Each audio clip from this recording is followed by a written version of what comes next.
लोकसभा चुनाव से पहले जहां सत्ता पक्ष और विपक्ष दोनों ने तैयारियां शुरू कर दी, वहीं एनडीए से जुड़े दल और इंडी गठबंधन के तमाम दलों की मशक्कत जारी है। दोनों ही तरफ से जोरदार हलचल दिख रही है। हर राज्य की अपनी अपनी कहानी है। इसी कड़ी में बात अगर महाराष्ट्र की करें तो महाराष्ट्र की सबसे चर्चित पार्टी और मराठी लोगों के मुद्दे को जोर शोर से उठाने वाले मनसे किसके साथ चुनाव लड़ेगी, ये बड़ा सवाल है। राज ठाकरे किस तरफ जाएंगे, इसकी चर्चा बहुत दिनों से है।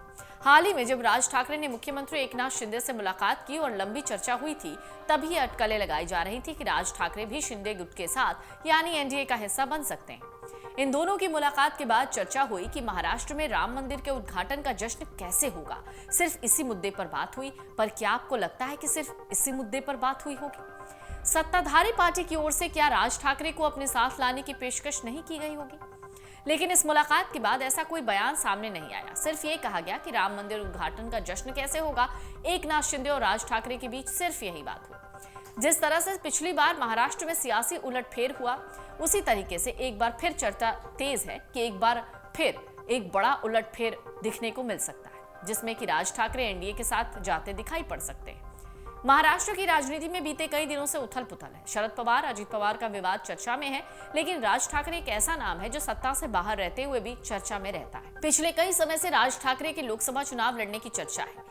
कहा जा रहा है एक गैप को भरते हुए एनडीए हो सकता है कि राज ठाकरे को लोकसभा चुनाव लड़वाए। अब एक बार फिर ये चर्चा तेज हो गई है कि राज ठाकरे एनडीए का हिस्सा बन सकते हैं। पिछले दिनों मुख्यमंत्री एकनाथ शिंदे की पार्टी के दो बड़े नेताओं ने राज ठाकरे को लेकर अहम बयान दिया था। इन नेताओं ने राज ठाकरे और मुख्यमंत्री एकनाथ शिंदे की मुलाकात पर प्रतिक्रिया दी। मंत्री शंभूराज देसाई कहते हैं कि हम राज ठाकरे का स्वागत करने के लिए तैयार हैं। दिलचस्प बात है कि बीजेपी, जो इस समय राज्य और देश की सबसे बड़ी पार्टी है, उसके बड़े नेता गिरीश महाजन ने राज ठाकरे को लेकर अहम बयान दिया।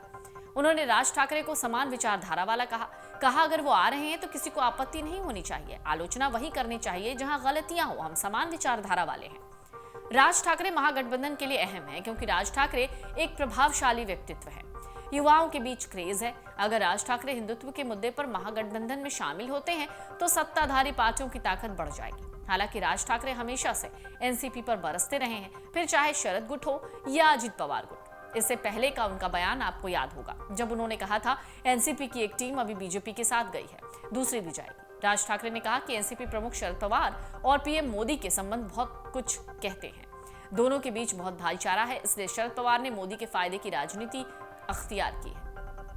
जैसा कि कहा जाता है, राजनीति में ना कोई स्थायी दोस्त होता है ना दुश्मन। अब जब लोकसभा चुनाव नजदीक है तो एक बार फिर राज ठाकरे को लेकर चर्चाओं का बाजार गर्म है। देखना होगा क्या सचमुच राज ठाकरे एनडीए के साथ चुनाव से पहले नजर आएंगे। अगर आप ये वीडियो YouTube पर देख रहे हैं तो हमारे चैनल को सब्सक्राइब करें और बेल आइकन को दबाना ना भूलें। अगर आप Facebook पर ये वीडियो देख रहे हैं तो हमारे पेज को लाइक करें।